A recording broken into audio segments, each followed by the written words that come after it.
හරි. එතකොට දැන් යම් පාඩමට අද අපි පටන් ගන්න පාඩම තුන්වෙනි පාඩම රසායනික ගණනය කිරීම. රසායනික ගණනය කිරීම පාඩම තුන්වෙනි පාඩම පටන් ගන්නවා. ඒතර ගණනය කිරීම පාඩමේ කියන්නේ අර විශේෂම වැදගත්කම කියන්නේ මේ පාඩම තනියෙන් ගත්තොත් ඒ කියන්නේ නිකම්ම පාඩමක් විදිහට ගත්තොත් මේකේ එහෙම අර කෙලින්ම ගණනය කිරීම වලින් අහන MCQ කියලා ඇත්තටම බොහොම අඩු ප්‍රමාණයක් තියෙනවා. හරි. බොහොම චූටි ප්‍රමාණයක් තමයි ගණනය කිරීම වලින් අහන MCQ ගණනය කිරීම වලින් එන එසේ කියලා තුන්වෙනි පාඩමෙන් වෙන ප්‍රශ්න ප්‍රමාණය ගොඩක් අඩුයි ඇත්තටම.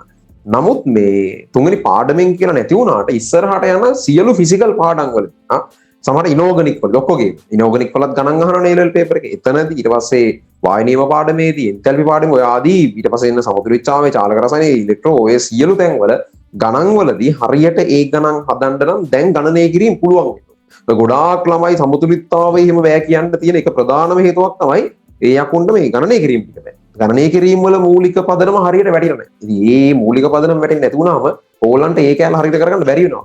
හරි ඒ නිසා මේ ඕගොල්ලෝ හරියට මුලින්ම තේරුම් ගන්න ඕන කාරණාවක් තමයි ගණනය කිරීම පාර්ට් එක හරියට ඔලුවට දාගත්තොත් එතනින් ඉස්සරහට හම්බෙන හැම ෆිසිකල් පාඩමකදීම මේක මාර ලේසියක්. එහෙම නැතුව ඒ තැන්වල එන ගණනය කිරීම මේවා එක්ක ඇඹරි ඉන්න ගියොත් නම් ඒ පාඩම් කරගන්න වෙන්නේ නැහැ. ඒ හින්දා මේ ගණනය කිරීම කියන පාඩම ඉතාමත් වැදගත් වෙනවා දැන් නෙවෙයි ඊළඟ අපි ෆිසිකල් පාඩම් වලට යනකොට. ඒ හින්දා මේ ලොකු අවධානයක් දාලා අහගන්න මුලින් ඉඳන් හරියට පිළිවෙලට කරගෙන යන්න. දැන් ලයිව් සෙෂන් එක සාමාන්‍යයෙන් උපරිම මගේ ලයිව් සෙෂන් එකක් මම උගන්වන වැඩේ පැය දෙකමාරකට වගේ සීමා කරන. ඉතින් මේක පැය දෙකමාර වගේ සෙෂන් එකක් යන්නේ.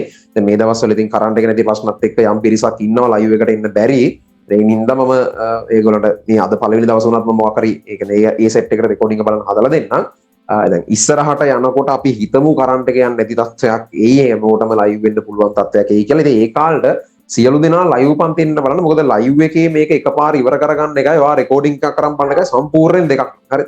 දැන් ගිය අවුරුදු වල කලින් පාර කරද්දි ගොඩාක්ම අය එනගත්ත අංක එක තමයි වීඩියෝස් ගොඩ ගහ ගැනීම. හරි. ඉතින් මේ පාර ඒක වෙන්න දෙන්න එපා. දැන් මම කියවනේ කලින් අවුරුදු වෙච්ච වැරදි ටික එක එක අයින් කරන්න කියලා අංක එකේ වැරද්ද තමයි වීඩියෝස් ගොඩ ගහ ගන්න එක. ඒ හින්දා ඒකට යන්නවා ලයිව් එක බලන්න නැතුව රෙකෝඩින් බලන්න තියාගත්තා. හරි.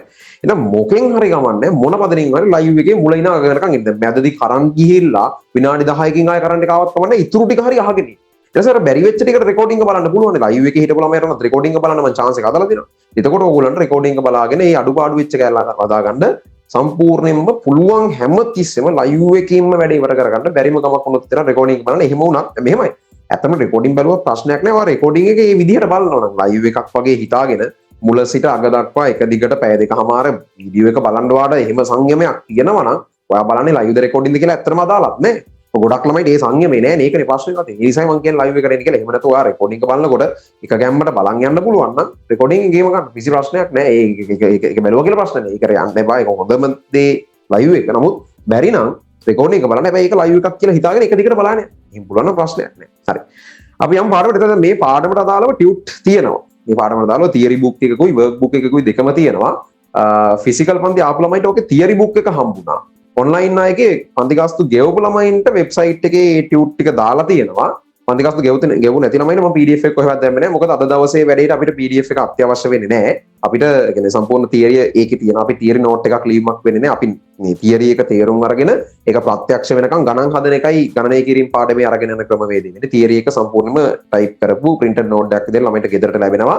අර PDF ටිකත් මම කෝකටත් කියලා දාලා තියෙනවා. මේ නිකන් අර පන්තිගස්තු ගෙවපුවාට PDF එකෙන් බලන්න පුළුවන්. print out ගන්න අවශ්‍ය නැහැ. ටියුට් එක ගෙදරට හම්බෙනවනේ. ෆිසිකල් ළමයින්ට කොහොමවත් ආයතනයේදී ටියුට් එක හම්බෙනවා. ඒකට ඒගොල්ලන්ට ඒත් ප්‍රශ්නයක් නැහැ. ඒතර අද වැඩේට අපිට ටියුට් ඕන වෙන්නේ නැති විදිහට මම වැඩේ කරගෙන යනවා. ඒ නිසා තාම පන්තිගස්තු ගෙවලා නැතුව PDF එකවත් ගන්න බැරුව ඉන්න ළමයින්ට ප්‍රශ්නයක් වෙන්නේ නැහැ. අද වැඩේට ටියුට් එක ඕන නැති විදිහට තමයි යන්නේ.